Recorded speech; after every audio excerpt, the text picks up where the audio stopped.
gentlemen, it's Anton and Stephane, the two villains in Vanier, bringing to you episode 2 of the Banter, sister podcast of Boots, Scarves, and 21 Questions. Welcome, everybody, to all our listeners. Thank you for all your support from episode 1. Like us on Facebook, follow us on Twitter, check out our website, bytownboys.webs.com, has links to our Facebook and Twitter handles as well. You can also subscribe to our YouTube channel, Bytown Boys. Let's get right into it, shall we? Oh, yeah. Alright, so first and foremost, by the way, this is Stephane on my side. My name is Anton.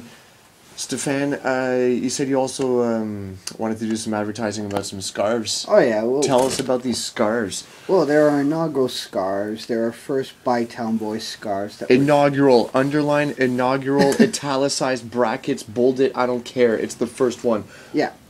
We're going to get 30 of them made. It's the only 30 of this design that will be made. We already have a bunch going to pubs around the city. So pre-order that shit, alright? Yeah. We're trying to get people ordering it in. Once we order it in, after they come in, we'll set up a pub night for everyone to meet up at the pub, have a few drinks if you want, or just come in, grab your scarf, and be gone. But we're going to make it a nice social event. We come sit around, have a few drinks, catch up if you want, discuss the group. It's an informal meeting. Right on. How much are these scarves going for pre-sale? Pre-sale, you're going to go for $20. Get a afterwards? Afterwards, $25. I think it's more than fair. Again, this is our inaugural scarf, ladies and gents. Like, please get on this.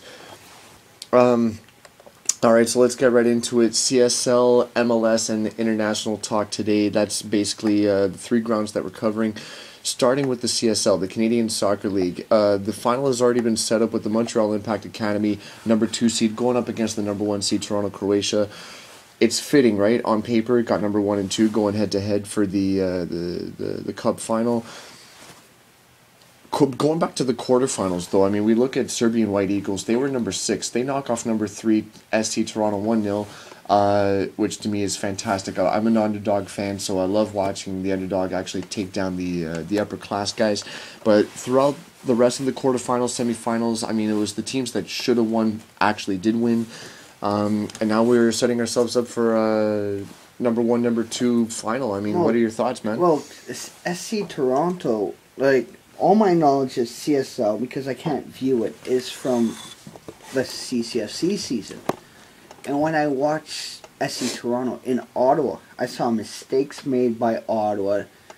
SC Toronto is a good, strong team. Like, Ottawa played a lot better than Serbian to beat them both times in Ottawa. So, to me, just going, did SC not show up, or was Serbia playing a bit dirty? Because when Serbia did come to town, they were a bit dirty. I wouldn't have minded if I was to rush the field and just smuck somebody. Right. But not to mention the ref either. No, the refereeing was actually good. We didn't do any who's your father. Put that on record. That's the only time Stephane will ever say that was good reffing. Yeah, I didn't do a who's your father or I'm blind, I'm deaf. They never deserved it that day. All right, they got a day off. Yeah. But it's cool. The Impact, I just think the Impact are just saying, you know what, we want to play, we want to be signed up, we want to go higher, we don't want to be discarded after our contracts ended. I mean, both, you know, their academy and their first club in the MLS, I mean, making huge, I'm sorry for the pun, huge impacts on their respective leagues. But, I mean, you know, it's really cool to see them, you know, really make those steps and those strides, you know. I mean, for the Montreal Impact Academy, I mean, for what I saw last year, this is a huge improvement. Yeah. Huge. I mean, the finals? Yeah. I mean, yeah, they I'd have went picked out, TFC Academy before them, you know, but... They actually beat out TFC to get to... Well, there you go. Yeah, it's true. It was 2-0, eh? Yeah. Well, let's see what happens when Ottawa's not in there. We can't show them how to teams to play. Right. Sean Harris wasn't there to. Can't show them how to heckle either. You know, Yeah. be true supporters and stuff, and do what we do best as Bytown boys. Yeah, don't tell that to the youth sectors and the Red Patch boys in Toronto. No. They actually show up. No hate towards them at all. They Nothing but show love. up. Nothing but love. From what I heard, the Ultras tend not to show up that much to their academy games compared to Toronto. Now I find that to be poor. I'm sorry. I do. Because Yeah. I mean, if it's under the same banner, who gives a shit if it's your academy Yeah. or your reserves team? Go fucking support them. I mean, just, do it. That's just my opinion. Because I'm a little passionate about this stuff when it comes to fans. Toronto, Croatia, they tend to dive a lot, I find. Yeah. We were making fun of them in the final about a fish called Wanda. Because they're flopping around like a fish. Mm-hmm. So we just... But 4-0... I know. It's Who over Serbia, and I mean, you can't help but feel like, just before the quarterfinals, there's that whole story about match fixing and everything, especially in the CSL, and when matches are being fixed by people from overseas and they're getting play-by-play overseas, betting overseas, and they're getting away with it. Why? Because the fans aren't paying attention to it. But I have to say this though on that mentality, like when Ottawa beat Serbia to get to the final. Right. We were winning 1-0. I think it was in the 79th or 80th minute. Close to the end. And Serbia made a mistake. A penalty was called. Ottawa scored 2-0. Right. Mistakes were made by Serbia. They got angry. They got aggressive. They tried to fight. Red cards. And Ottawa just took advantage of that. Maybe it was that situation. Right. Because we don't have that much broadcast. Right. We can't watch the game and truly comment on what happened. And we all know how much the Serbs and Croatians love each other, right? Oh, yeah. They're a great, big, happy family. It's the same warm, fuzzy feeling you feel with the Habs and Leafs game. Oh, I can't help I feel but be so political safe. about this shit. I feel so safe in that. Anyway, any other thoughts about CSL you want to touch on, or you just want to go on to the next one? The Astros finishing dead last again. I gotta raise an eyebrow against that. Oh boy. Ladies and gents, when he says that he's raising an eyebrow, brace yourself, man. Yeah, same thing with St. Catharines, Roma. Again, you're in the bottom of the table. You did that twice. But then again, the year we were there, I thought London was at the bottom, were they not? They were a bit higher. Really? Oh, okay. Yeah, then Kingston showed up. They were in the bottom of... They were in the second division the previous year, and they were at the bottom, and they got promoted. Right. To the first one. And go figure. Yeah. Milton Keynes came back up. Niagara came in. Waterloo. And it was just... Right. A bunch of teams showed up, and you're just wondering why. Why didn't you get rid of some of your Toronto-based teams? Because you just got too many. Why didn't you just move them? I know you're trying to build up your league, but let's be sensible. Yeah, no. And also, to the CSA, we're going to repeat this and pile drive this to you. Please stick to your rule book. You're the ones who made the bloody rule book. Stick to your own rules. It might actually help. And then you might not actually get into shit once in a while. Yeah.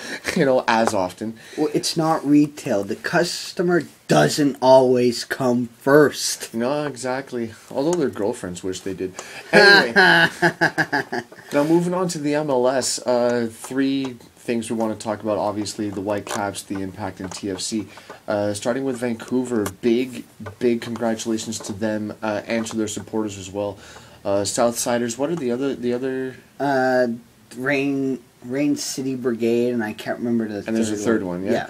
Anyway, to all the supporters and to the entire organization, congratulations for being Canada's first MLS professional team to make the playoffs. We salute you, even though we support the Reds. Now, before this match against the Timbers, it was supposed to be you're in and you're in. Yeah. You win and you're in. Sorry. Yeah. But what happened is you lose and you're in. Why? Because, well, FC Dallas had lost to Seattle, and, now they're mathematically out, so Vancouver gets the spot. And now they're going to have the task of facing the LA Galaxy, which they've lost, in 2 games 5-0 in LA. Yeah. Draw 2-2 at home. I don't know if we're going to get wild card game. I don't know if it's going to be any different or what's going to happen just because of the name playoff being thrown out there. Yeah. I still can't feel to think of. A lot of people hear me talk about the MLS.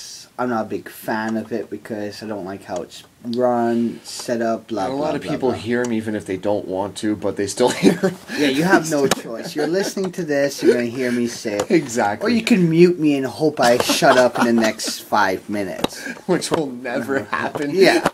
Let's get to reality here, folks. But more on Vancouver, though. Yeah, I want them to do well. I don't think it's going to be like watching an NHL playoff where... Oh, hell no. You can bet 9 times out of 10 the ref, but... This is one of the few sports I love because this is one game take all. That's it. But the problem is, though, the refs in MLS is run by the league. Not like in the rest of the world where the refs are all amateur. The refs here are professional. And that's... Well, therefore they have the FIFA badge, don't they? No. They're paid and they're trained by the MLS. There you have it, folks. And that's what I'm worried about. Maybe I'm wrong. If I'm wrong, please call me out on it. Tell me. Tweet us. Yeah. Tweet us. Message us on... Comment on the YouTube page. Just anywhere, contact us. Just let us know.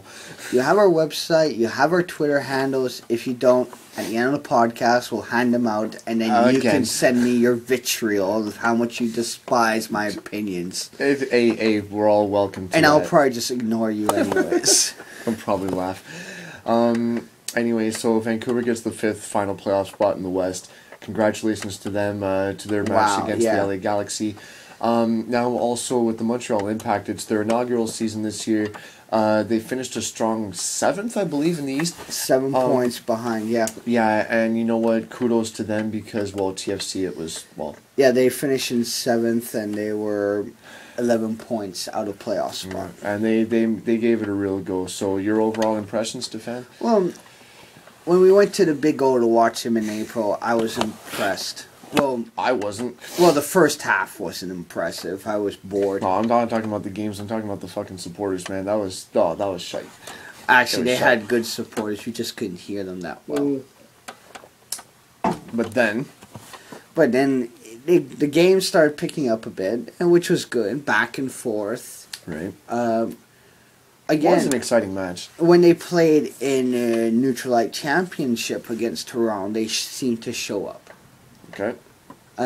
When we went down to Toronto, they showed up again. This past Saturday. That was some pretty cool footy to watch. Yeah, thank you for all you season ticket holders that didn't show up to the game, so we went to the bunker. Thank you. We really appreciated your seats for that one match. Whoever your names are, we salute you. We were right behind Mike and... Marcel from the Red Patch Boys. Right behind the drum itself. Yeah. And we got to bang it. It was awesome.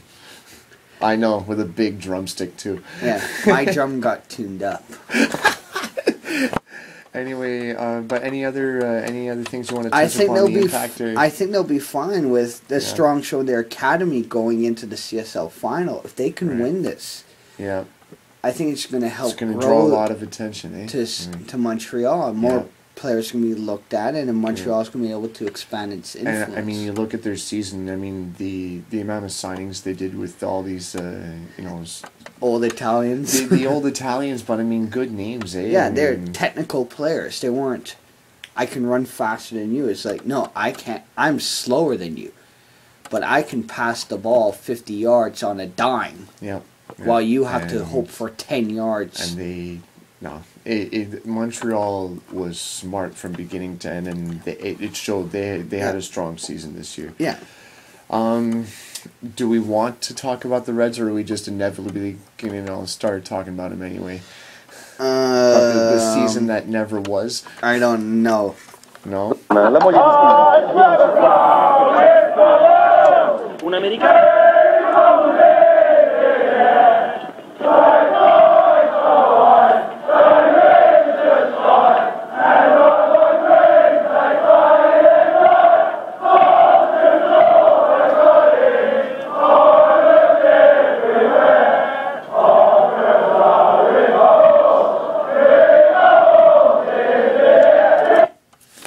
So to TFC, we salute you because we are TFC fans. Toronto till we die for sure. But I mean, dude, this season was just out of control. I mean, how many more coaches do we need before MLSE finally wakes the fuck up? I mean, Blowing Bubbles is the perfect song. that was the theme of the year. I mean, It's a theme of the whole time they've been in operation.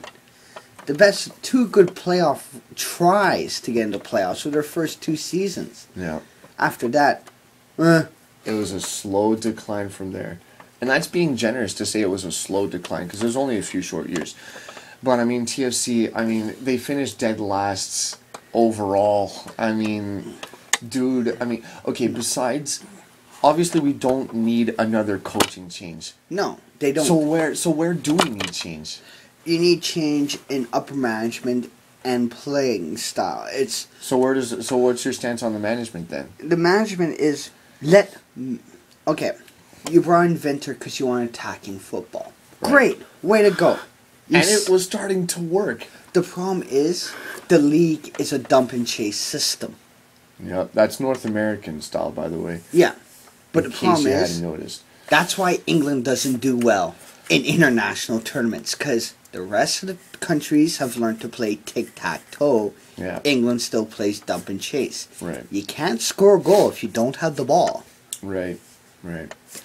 But I mean, for those of you who don't know, I mean, the difference between, okay, Europe and North America. In Europe, you have, a gradual play. It starts from the back end. You gradually work your way up. And it's a lot to do with possession. That's why they have that stat. But when you get into, North American footy, sure, they'll have the stat, but really it's a lot like what Stephane was just mentioning. It's a lot of dump and chase. It's a lot of trying to make those fast plays. They're trying to compete with other North American sports where that's the style of play. Hockey and basketball. Trying to copycat it. But it's not going to work. I mean, if you want to play real football, play real football. Have your own identity. The fans you have for MLS are fans of your AC Milans, your Inters, your Romas, your Madrids, your Barca, your Evertons, your Chelseas, your Villas, your Liverpools, your Tunes. Yep. And if none of you know what the tune is, look it up because... And that includes Red Devil scum, by the way. Yeah. Blue Moon, the shitty... Well, actually, no one really And the baggies, Yeah. Yeah, all that. Yeah, it's the Potters. Anyway, so we touched on, TFC and their management, but I mean, okay, so where else do they need change? You're talking about, like, their style of play. The style, yeah, they want to go more attacking. They want to do the more tic-tac-toe system. You're going to have to find a manager that can at least set up the tic-tac-toe from defense to midfield and then dump and At least we're seeing some real fire in Mariner, though. I think that's the only reason why people like him is because they see him. He's not sitting around making comments, standing around a suit and tie.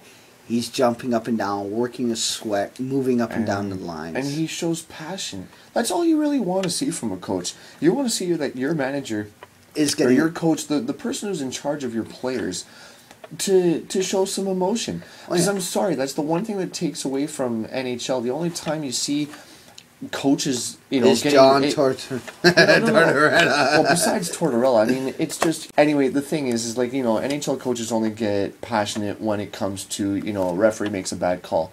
But fuck it, if something good happens, they're, serious face all the way.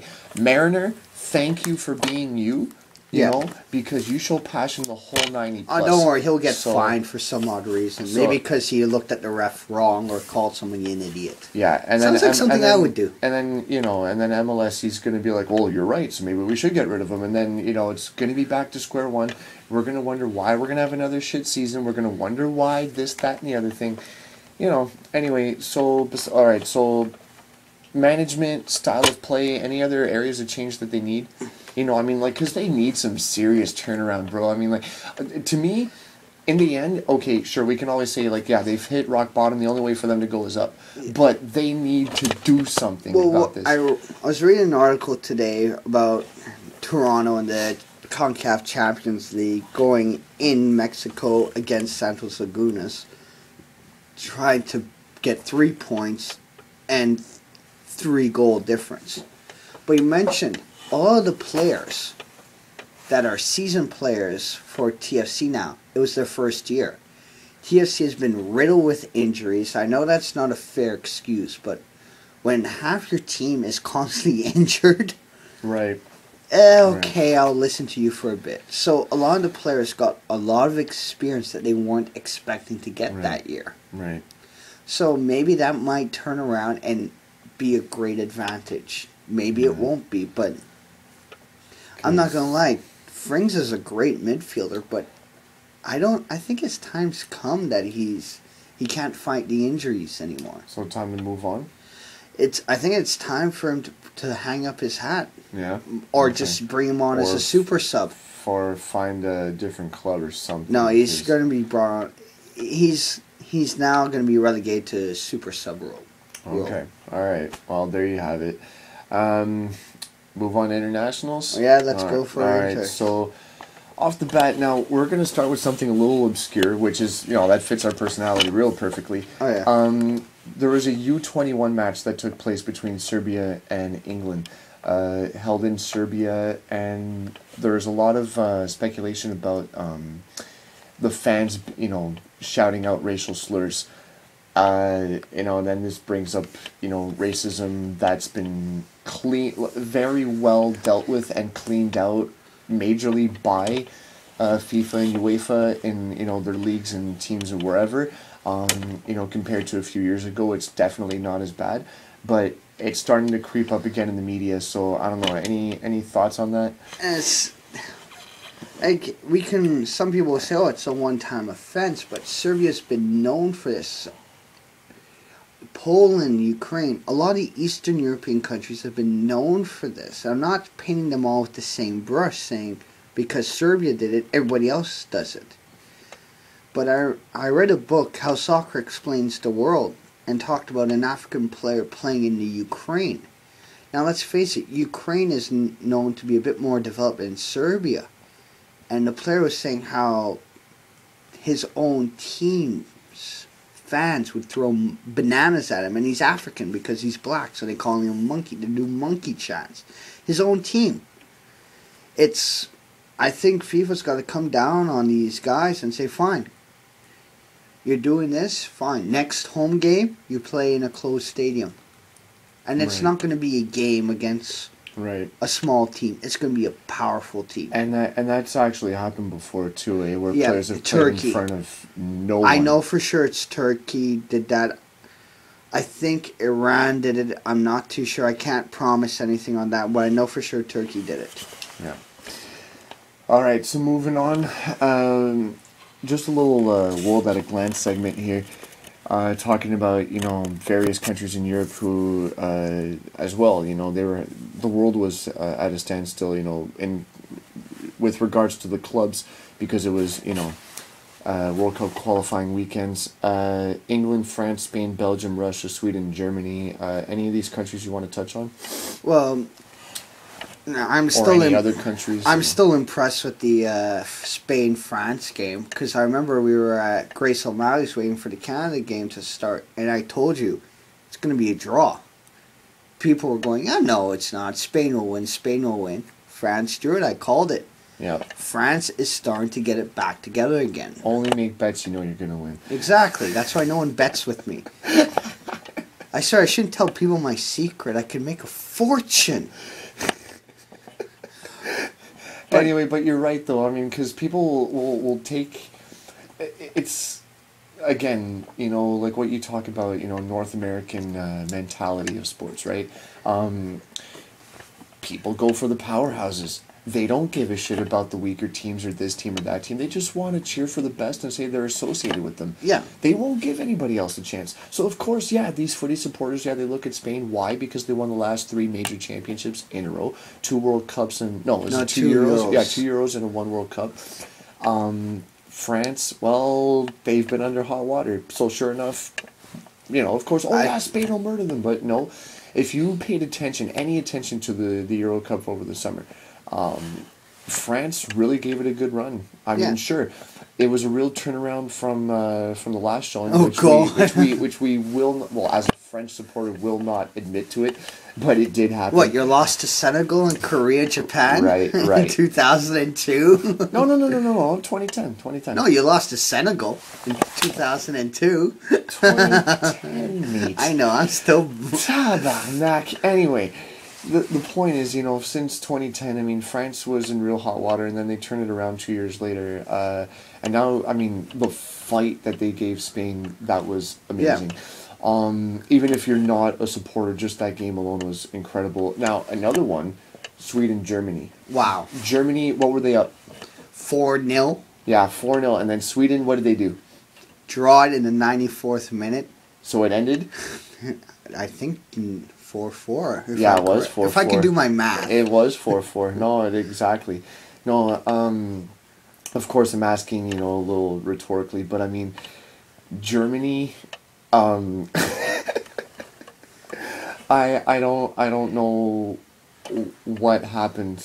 I mean, we talked about this with, CCFC, that one game where we were standing out in the cold. Well, I only made it through half a match because my father can only make it through half a match. But the thing is,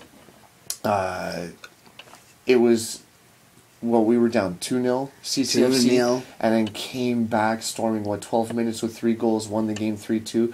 I mean, and then Sweden, where does 4 goals come from? You gotta thank Germany. Zlatan. Zlatan's your... Mr. Ibrahimovic. Hey, there's a reason why he's known as one of the best players in the world. Hey, kudos to them, man. I mean, if you're just a neutral guy, just like France I gotta and Spain, say this, though. With the schnoz he has, if he wasn't the best player in the world, I don't think he'd have the wife he has. I'm sorry. Comparing him to Mike Ricci now? Yeah, in the footy world? No.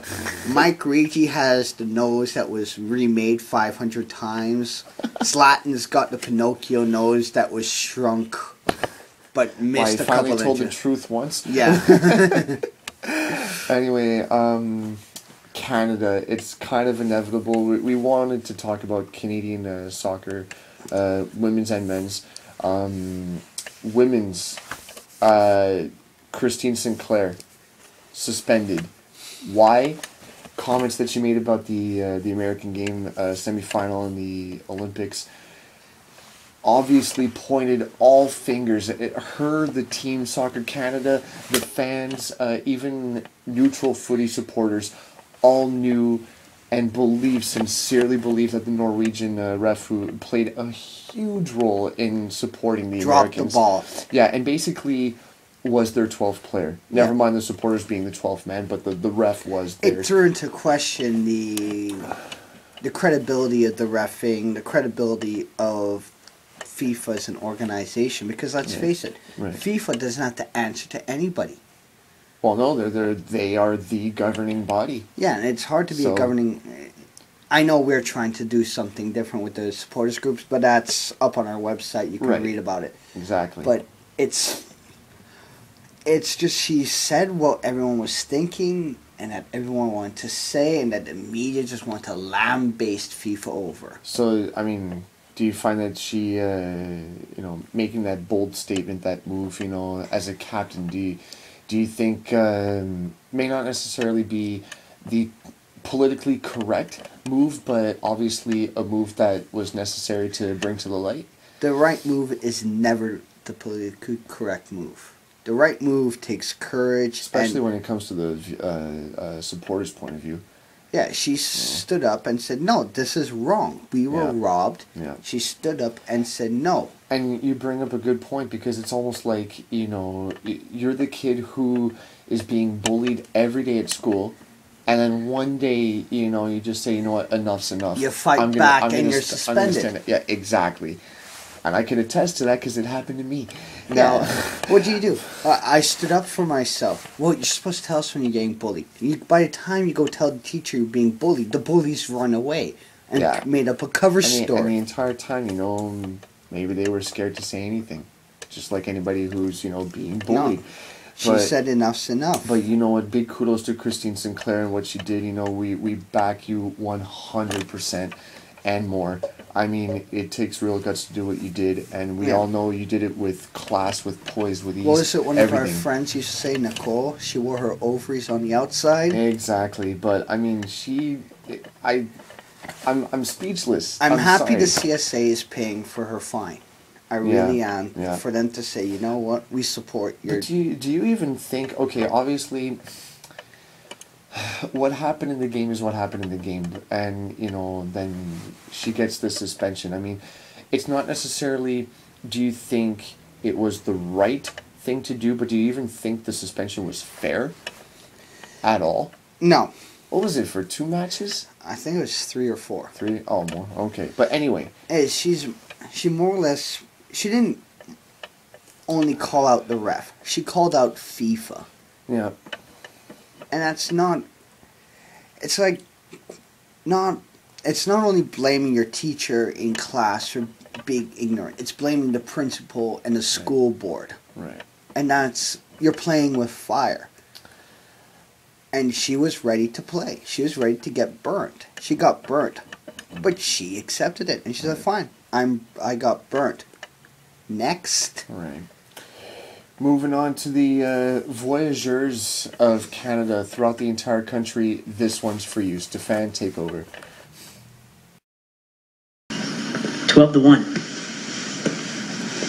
12-1. You know what word comes to mind when you think of that? Pathetic. So, yeah, we're going to have to talk about the obvious. Men's national team in second... It never happened. I don't know. I didn't see the game. It never happened, I swear. Men's national team was in group stage number 2. The group stage right before making the Hex. 1 point! Right before 1 the Hex. point!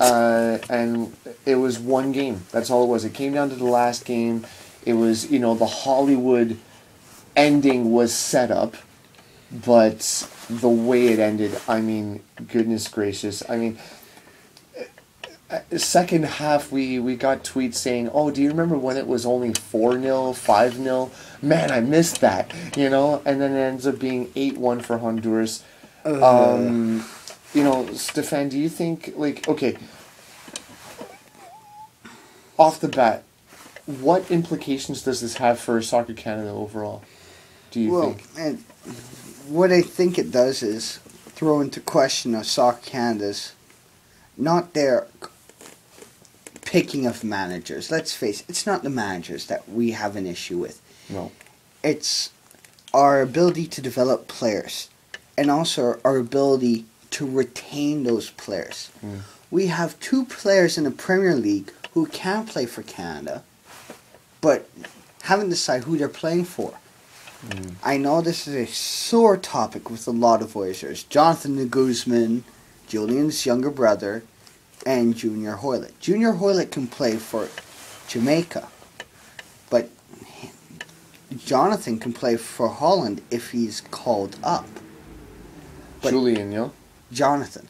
De Guzman? Yeah. Oh, okay. The brother. Sorry. Julian's the older one. Right. See, folks, he gets me confused so easily. Yeah, it's not that difficult. It's Anton. I know.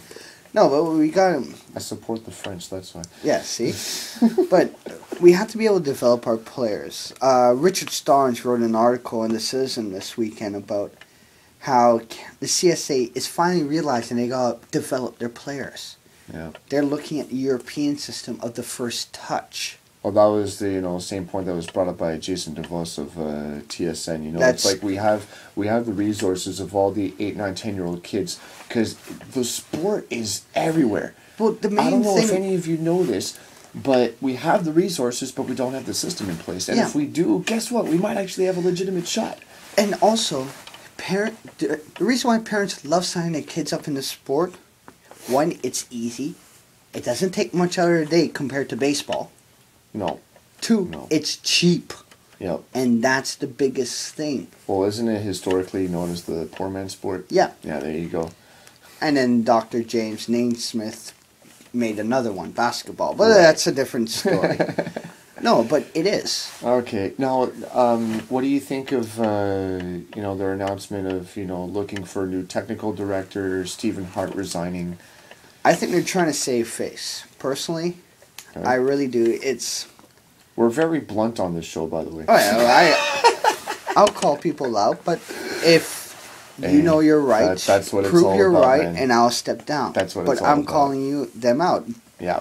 They're saving face. Yep. There's a lot of things wrong with CSA. I said before, they're an old man's club. They can't even fix their own so-called league, which is the CSL. Right. So why do I think I'm going to trust them to fix our own national team? Right. Right. I want them to do it. I really do. I want to see them. But if we can't keep our own players that we train, that have citizenship in other countries, who come to this country. Try and sell them why should they pick us over anybody else. Yeah. And you wonder why you see third-generation immigrants from Honduras or Mexico, Panama, or any other country cheer for their country. Yep. I can understand a first generation if you just moved to the country and you're from Honduras. Yeah, sure. Second, your parents are from Honduras. Right. But if it's your grandparents, I spoke about this. My dad and I joke about it. And they joke a lot about a lot of shit. If England was to play Canada, who would I cheer for? I say Canada. I was born in Canada. I've never stepped foot in England unless if you count the 2 weeks when I was knee-high to a duck. Right. Right. So why am I going to cheer for England? Yeah, I cheer for them because my dad's English, but I'm not going to pick Canada over England. It's the same with my background. I mean, shit, I've got 4 other nations I can rhyme off that make up my background, but I mean, in the end, I'm born here in Canada. Yeah. This is my home country, therefore, guess what? They're my first team. Yeah, they paid for my health care. They paid for my education. I'm going to throw them under the bus? No. No, I've heard enough people throw CSA under the bus. I'm one of them. But I will stand by and insult CSA for them until they fix it. Yeah. But I will not insult the players that will put on the jersey and wear it, travel from Germany. With pride on their sleeves, too. Travel from Germany or Holland to play a game and then go back and continue playing. Now, any speculations why maybe Stephen Hart had resigned? Maybe it was a contract thing. Maybe he was a part-time coach till they found somebody and they have an idea who they want now. But maybe they're just covering up the fact that maybe it's just a suggestion. It's suggested that maybe he was fired, but then they want to advertise like, oh no, he just resigned. So that then other coaches might say, oh, okay, if I get approached, then it doesn't seem so bad. Yeah, it's complete. But we don't know. It's all up in the air. It's there's nothing official. As well as this is basically the last chance for De Rosario, De Guzman, and McKenna. 3 names to rhyme off the bat right there. Yeah. I feel worse for them. Any of the veterans basically. Yeah, well, it was really great to see the younger guys step up and really show some gumption. But dude. It was their I can't even speak about the last game. It's just like this is my God. We weren't thrown in the same qualifying group as one extremely strong team and another stronger team. Right. We're thrown in a group with maybe one team's really strong, stronger. And It's just... And it's been said, like as Voyageurs supporting Team Canada, wherever you are in this country or even in the world, it's been said, if you follow this team long enough, like, you're basically setting yourself up for disappointment, but you cheer for them because you love them and it's your country. But having said that, I mean, you saw it in the interviews. You saw it in their faces while they're being interviewed. Like, look, we know what kind of territory we're stepping into. We know it's going to be hostile. We know it's going to be super hot. It's going to be relentless. We know it's on the line, and we know they know it too, because it's the two teams. Like, whoever comes out on top of this, that's it. And like you said, it was just all we needed was 1 point, and we could have, we should have, but we didn't, and that's that. Now what, we're waiting for maybe some friendlies to go visit, as BBSC supporters. Yeah, we'll go take a section further in the south stand away from 118, ladies and gents. 118, we'll go rock that corner. And hell yeah. I think it'll be cool. I think it'd be great, man. Yeah. But, and then besides that, there's Gold Cup to look forward to. Unfortunately, we don't have any qualifying to it. It's just for us straight into the tournament. I'd like us to have to qualify for it. So, going into the Hex, by the way, do you know if Jamaica... Oh, yeah, they made it. So that's the growing up in Jamaica. Come on, Reggae Boys. Exactly. So there you go. Stephane's next affiliate in Jamaica. That basically wraps up the subjects portion of the show. Just one last thing to all our listeners. First of all, again, thanks to everybody who listened to the podcast on the first episode on YouTube. We're basically calling you all out, not for bad reasons, not like the ref. But you'll like this, we promise. But anyway, contact us through Twitter and or Facebook. Basically, let us know what club or clubs that you support. Doesn't matter what country, what level, what league, or what club. Doesn't matter. Whether it's a common thing that you hear every day, a common club like, the big, like Chelsea, Man U, etc., or something totally obscure off the mat, something we've never heard about. All are welcome. Please also describe why you support these clubs. Give us reasons. Don't give us this like, well, I cheer for them because they're the best. Or I always see them on TV. Yeah. I want to hear, I cheer for Chelsea because so-and-so who plays for Chelsea for the past 5 years grew up in the same village as my grandfather did in this country. I like that. To me, that's cool. Yeah. I met a guy in Ottawa who cheers for Wolverhampton Wolves because his cousin played for Sudbury Wolves back in the day, and someone made him pick a team to cheer for. There you go. Yeah. Anyway, and also for those of you fans who, just like us villains, like we said, we are the two villains in Vanier. We were chosen. We don't choose. Yeah. You could even mention that as well. Yeah. But there's got to be some sort of legit reason. Anyway, so follow us on Twitter at BytownBoysSC, individually at Anton_AVFC or at Villa_Canuck. Let us know. Also find us on Facebook. You can find those two handles through our website, bytownboys.webs.com. Ladies and gents, that concludes episode 2 of The Banter. Thank you for listening. Signing off. Good night. Good night.